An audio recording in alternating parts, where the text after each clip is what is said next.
জাতীয় প্রতীকের মার্কা ছাড়া কি বাংলাদেশে আর কোনো মার্কা ছিল না? চেয়েছিলাম ডেমোক্রেসি, হয়ে যাচ্ছে মবক্রেসি। আমরা প্রত্যাশা করি নাই ফেসিবাদী পতিত শক্তি গোপালগঞ্জে হোক আর যেখানে হোক গণ অভ্যুত্থানের শক্তির উপরে হামলা করার সাহস পাবে।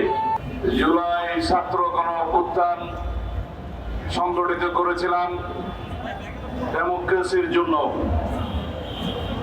আমরা এখন দেখতে পাচ্ছি সারা বাংলাদেশে মবক্রেসির রাজত্ব হচ্ছে। চেয়েছিলাম ডেমোক্রেসি, হয়ে যাচ্ছে মবক্রেসি। কিন্তু কেন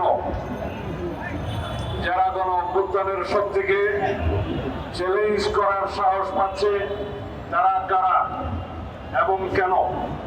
এই দুই কেনের জবাব হচ্ছে সরকারের নির্লিপ্ততা এবং আইন শৃঙ্খলা পরিস্থিতি নিয়ন্ত্রণে তাদের ব্যর্থতা।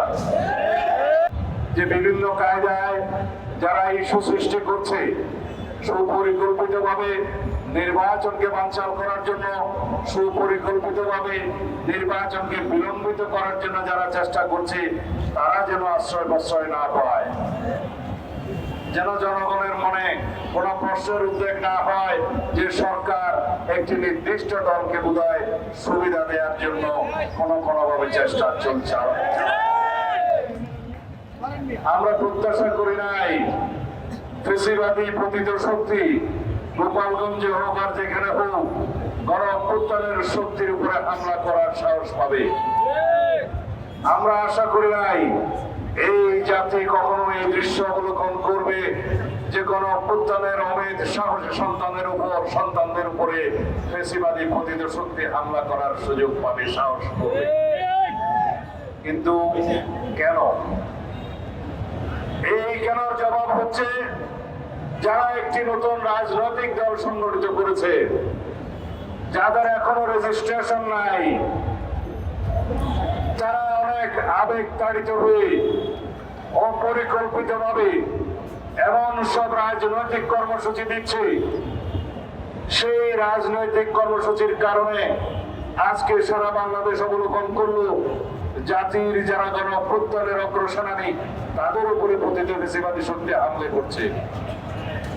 সুতরাং বাবারা, রাজনীতির ময়দানে আরো অভিজ্ঞতা সঞ্চয় করার জন্য আমরা পরামর্শ সবসময় দিচ্ছিলাম, আজকেও দিচ্ছি, নসিহত করছি। আমরা তোমাদের উজ্জ্বল ভবিষ্যৎ কামনা করি।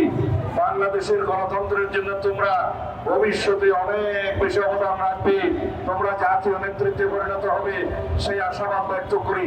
কিন্তু যেভাবে তোমরা যাচ্ছ, যেভাবে এনসিপির আমরা এই কর্মসূচির ধরন দেখছি, তাতে করে আমরা একটা মেসেজ পাচ্ছি যে কোনো না কোনো বাহানায় এমন কোনো অবস্থা সৃষ্টি করা যাতে করে বলতে পারে যে সরকার কোনো কিছু নিয়ন্ত্রণ করতে পারছে না, এই সরকার নির্বাচন কিভাবে দেবে। বান্ডেল থাকলে প্রতি সেনমানিতে টাকা বাঁচবে। বিকাশ সেনমানি বান্ডেল কিনে জিতুন প্রতি লেনদেনে। আর কিছু প্রশ্ন তো ইতিমধ্যেই আপনারা তুলেছেন। এই নির্বাচন কমিশন নিরপেক্ষ নয় কেন? শাপলা প্রতীক না দিলে কি নির্বাচন কমিশনের বিরুদ্ধে অঙ্গনে তোলা যায়? জাতীয় প্রতীকের মার্কা ছাড়া কি বাংলাদেশে আর কোনো মার্কা ছিল না?